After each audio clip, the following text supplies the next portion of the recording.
Hey, I'm Kev, Mr. Cole. Welcome back to Gran Turismo Sport and another online race. Has already shown you the Blue Moon Bay Speedway in the N200 cars. Now we're going to the Kyoto driving park, but this time with a different layout. The Namagawa layout, a bit longer, over 3 miles long, around 1 minute 45 seconds long in our Group 4 car, the Chevrolet Corvette C7. It was so kind to us last time out in our last Group 4 race, so we thought we would lose it again around this much trickier circuit.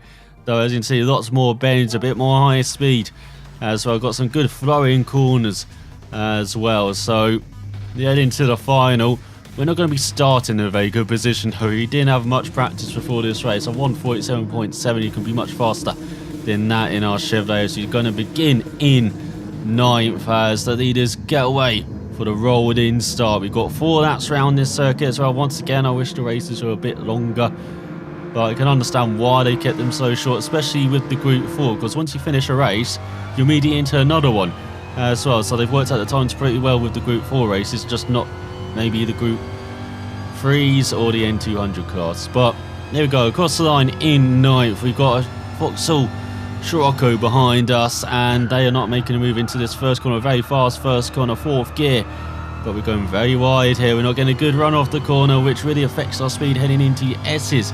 Coming at us in this like 7 and 8 are battling hard, the Citroen and the Porsche, and then we've also got a Jag F-Type behind us. Those are going very wide in that right-hander. You really need to hug the apex of the right-hander so you can take that left-hand and right-hander flat out into this very long, very great corner. This is the long radius corner. Take it again in 4th gear. This time not only are you braking, using the engine braking. You've gone wide once again, and the Vauxhall Scirocco pushes it into the barrier. As I'm not sure if I turned in too much there, or he just skidded wide slightly into the line, but very sporting. Lets us stay in front of them as we head into the chicane. Down to 3rd gear. Very slow though, lose the back end as well. Not sure if it was because of the ghosting from the Scirocco, maybe tapped on his screen or her screen, but on our screen, as you can see, didn't really tap her, so we just lose the back end. But very slow, heading towards the hairpin at the end of this lap. And as you can see, not very many corners around here, but they're all very difficult corners, especially this hairpin, probably the most difficult corner on the circuit, isn't it? It's like the Scirocco's gone wide, the F-Type's gone wide. Behind us, we hold on to 9th, and they're still battling like a hell for 7th. In front, we've got 2 Nissan GTRs at the front ahead of the BMW M4. I believe that is in 3rd, as we're still holding 9th at the end of the lap. We've got a bit of a gap behind us over a couple of seconds, and we're just under 5 seconds behind the Cayman in front, who's still battling that Citroen like a hell, as this is the perfect line to take onto the front stretch. Just use it, go all the way to the barrier. Who cares about the tarmac? Make sure you just expand in that corner there, making sure you get a great slingshot down this front straight, heading into the first corner. Once again, where you add the brakes, get it down to 4th gear, hopefully no sticks, not too tight though, as we find out in the other long radius corner as well, the other left-hander. But you can get flat on the power quite early on then, to get up to 5th gear and then try and be flat through this section. I'm struggling to do that with most of the cars, so maybe we've got to look at the setup a bit then, tune the setup. But heading into the other long radius left-hander, you don't really brake for this corner, just get it down to 4th gear as you're going downhill as well. Don't want to hug the apex though, like I'm doing here, because if you get on the power early, you're going to kick that curve, you're going to run wide, you're going to have to get off the power, you're going to fetch a run down towards the chicane at the end of this straight, going down the hill. As you can see, now they've got a bunch of 3 in front, battling like a hell. They're still over 5 seconds ahead of us, so we've got a gap of around 4 seconds behind us too. The Scirocco has, we're having a very lonely race here, it looks like, in 9th on this second lap, but we are gaining slightly as they're about to take 7 bells out of each other, you know, really taking chunks out of each other in front. They're really compromising themselves, and you can already see that already into the hairpin. There's 6, 7 and 8 all piling on top of each other there. As now we're going into the final sector, and we've already gained a couple of seconds, and it's like the Mercedes SLS AMG got forced back there, down to 8th now. Taking the 4-7th, but he's been blocked into the final corner. Not really sure how to take this final corner still, as losing the back end, but that's okay. We're going all the way to the barrier once again for this run down this front stretch again, taking the optimum line here, making sure we get superb speed down this front stretch of that line.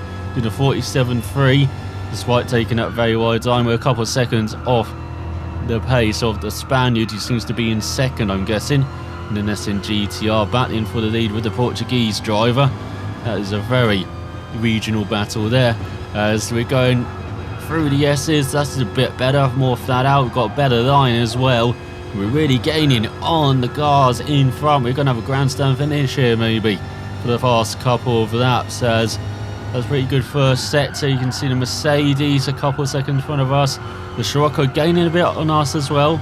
3 seconds back, but not close enough to make any inroads and distract us, as well as we're trying to hunt down the trio in front. When we've also got the Honda NSX now up to 10th behind us, past the Scirocco as they're battling like a hell behind. Looks like Mercedes has been dropped from the 7th and 6th behind the Citroen, behind, I forgot what's in 6th. It'll come to me on the final lap as we go into the hairpin. Take a little nook down the inside. Looks like the Mercedes really struggling. The Italian there as we go out the corner. Oh, losing the back end. That's what's so tricky with that corner. I want to get on the power earlier than I'm kind of allowed to.